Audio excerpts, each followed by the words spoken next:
اعوذ باللہ من الشیطان الرجیم بسم اللہ الرحمن الرحیم رب اشرح لی صدری ویسر لی امری واحلل عقدۃ من لسانی یفقہوا قولی۔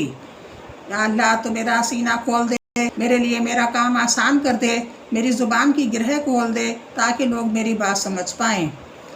ربی زدنی علما۔ اسلامی تاریخ۔ حضرت شعیب علیہ السلام اور ان کی قوم۔ حضرت شعیب علیہ السلام اللہ کے نبی ہیں۔ وہ کثرت سے نماز اور ذکر میں مشغول رہتے اور اللہ کے خوف سے خوب رویا کرتے تھے۔ قرآن مجید میں ان کا تذکرہ 11 مرتبہ آیا ہے۔ ان کا نسب حضرت ابراہیم علیہ السلام کے بیٹے مدین سے ملتا ہے، جو اپنے اہل خانہ کے ساتھ حجاز عرب چلے گئے تھے۔ بڑھتے بڑھتے قبیلہ کی شکل میں حجاز کی آخری سرحدوں سے ملک شام کے قریب تک پھیل گیا۔ عہد نبوی میں شام، فلسطین اور مصر جاتے ہوئے راستے میں مدین کے کھنڈرات نظر آتے تھے۔ حضرت شعیب علیہ السلام اسی قبیلے میں پیدا ہوئے اور بعد میں یہ قبیلہ قوم شعیب کہلایا۔ یہ قوم بت پرستی، مشرکانہ عقائد، ناپ تول میں کمی، لوٹ مار اور ڈاکہ زنی جیسے جرائم میں مبتلا تھی۔ نبوت ملنے کے بعد حضرت شعیب علیہ السلام نے ان لوگوں کو ایمان و توحید کی دعوت دینی شروع کی۔ ان کے وعظ و نصیحت اور تقریر و خطابت سے لوگوں کے دلوں پر بڑا اثر ہوتا تھا، اسی لیے حضور صلی اللہ علیہ وآلہ وسلم نے ان کو خطیب الانبیاء کے لقب سے نوازا۔ اللہ تعالیٰ نے حضرت شعیب علیہ السلام کو اہل مدین اور اصحاب ایکا کے پاس ہدایت کے لیے بھیجا۔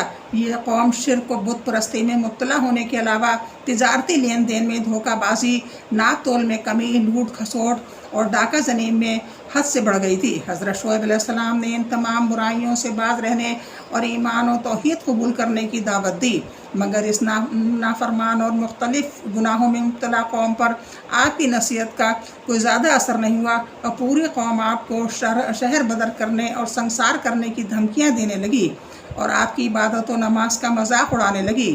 پھر بھی حضرت شعیب علیہ السلام برابر ان کو سمجھاتے رہے۔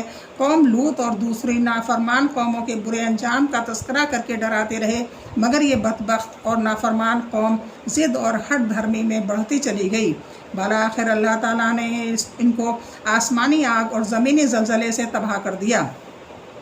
حضرت شعیب علیہ السلام اہل ایمان کو لے کر حضرت موت چلے گئے اور 140 سال کی عمر میں وفات پائی۔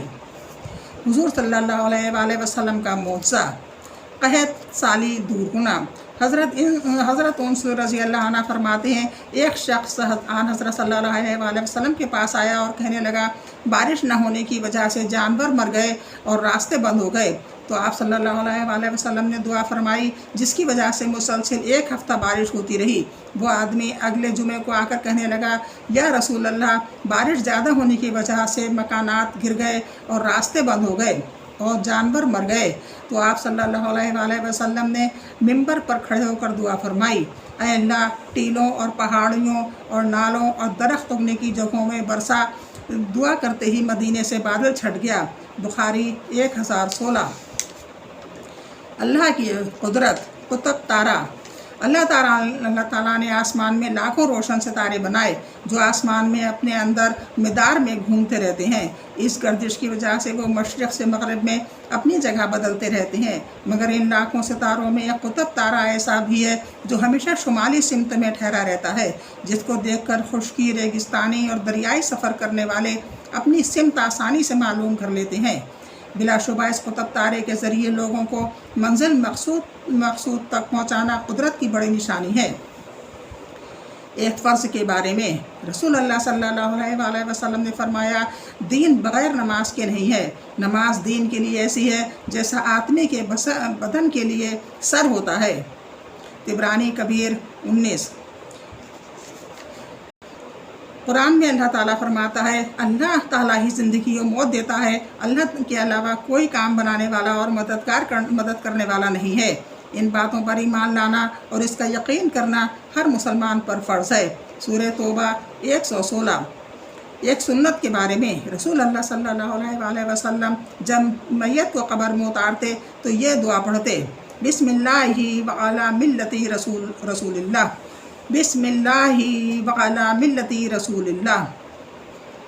بسم اللہ وعلی ملتی رسول اللہ، اے اللہ کے نام سے، ترجمہ اللہ کے نام سے اور اللہ کے رسول کی ملت پر ہم دفن کرتے ہیں۔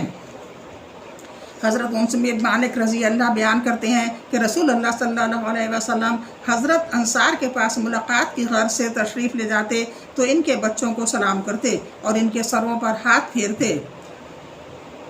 سنن کبریٰ 8349۔ ایک اہم عمل کی فضیلت، بستر پر اللہ کا ذکر کرنا۔ رسول اللہ صلی اللہ علیہ وآلہ وسلم نے فرمایا، بہت سے لوگ دنیا میں نرم نرم بستروں پر اللہ کا ذکر کرتے ہوں گے، اللہ تعالیٰ ان کو اونچے اونچے درجے عطا فرمائے گا۔ صحیح ابن حبان 399۔ رسول اللہ صلی اللہ علیہ وآلہ وسلم نے فرمایا، انسان کے ہر جوڑ پر روزانہ ایک صدقہ لازم ہے۔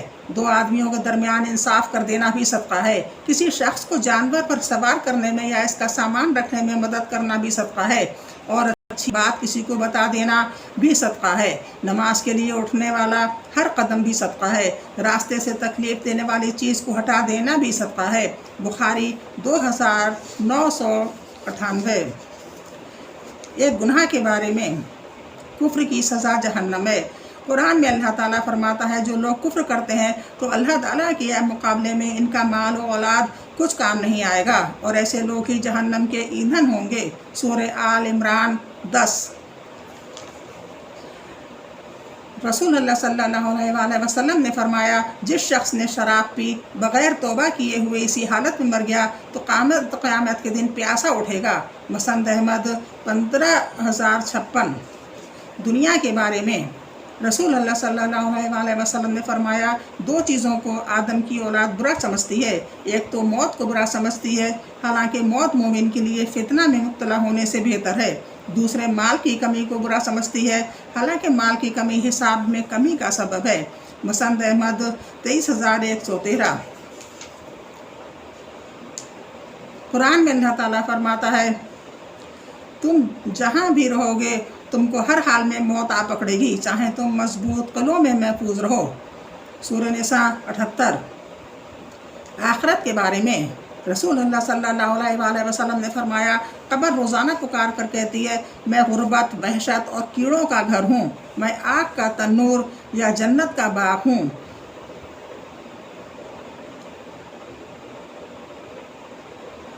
بحقی فی شعب الایمان 430۔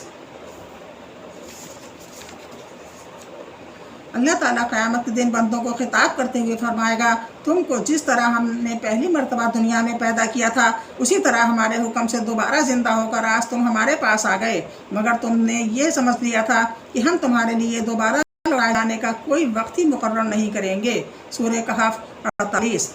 طب 90 سے علاج، دل کے دورے کا علاج۔ حضرت سعد بن ابی وقاص رضی اللہ عنہ فرماتے ہیں، ایک مرتبہ میں بیمار ہوا تو رسول اللہ صلی اللہ علیہ وآلہ وسلم نے مجھے دیکھنے کے لیے تشریف لائے اور اپنا مبارک ہاتھ میرے سینے پر رکھا۔ آپ صلی اللہ علیہ وسلم کے ہاتھ کی ٹھنڈک میرے سینے میں پھیل گئی۔ پھر فرمایا، اسے دل کا دورہ پڑا ہے، اس کو حارث بن کلدہ کے پاس لے جاؤ، کیونکہ وہ ایک ماہر حکیم ہے، اور اس حکیم کو چاہیے کہ وہ مدینے کی 7 کھجوریں گٹھلیوں کے ساتھ کوٹ کر اسے کھلائے۔ مدینے کی 7 کھجوریں گٹھلیوں کے ساتھ کوٹ کر اسے کھلائے۔ ابو داؤد 3875۔ حضرت عائشہ رضی اللہ عنہ بیمار کے لیے تلبینہ تیار کرنے کا حکم دیتی تھیں اور فرماتی تھیں کہ میں نے رسول اللہ صلی اللہ علیہ وآلہ وسلم کو فرماتے ہوئے سنا، تلبینہ بیمار کے دل کو سکون پہنچاتا ہے اور رنج و غم کو دور کرتا ہے۔ بخاری 5689۔ فائدہ: جو بارلے کو کوٹ کر دودھ میں پکانے کے بعد مٹھاس کے اس لیے اس میں شہد ڈالا جاتا ہے، جسے تلبینہ کہتے ہیں۔ نبی صلی اللہ علیہ وآلہ وسلم کی نصیحت۔ حضرت ابو ذر رضی اللہ فرماتے ہیں، رسول اللہ صلی اللہ علیہ وآلہ وسلم نے فرمایا، اے ابو ذر، جب تم سالن پکاؤ تو اس میں پانی زیادہ کر دو، یعنی شوربہ زیادہ رکھو، اپنے پڑوسیوں کی خبر رکھو اور ان میں تقسیم کرو۔ مسلم 6689۔ قرآن کی نصیحت۔ قرآن میں اللہ تعالیٰ فرماتا ہے، اے ایمان والوں، اللہ سے ڈرتے رہو، اور ہر شخص کو غور کرنا چاہیے کہ دنیا میں رہ کر اس نے کل کے لیے آگے کیا بھیجا ہے، اور اللہ سے ڈرتے رہو، یقیناً تم جو کچھ بھی دنیا میں کرتے ہو، سب اللہ کو معلوم ہے۔ سورہ حشر 18۔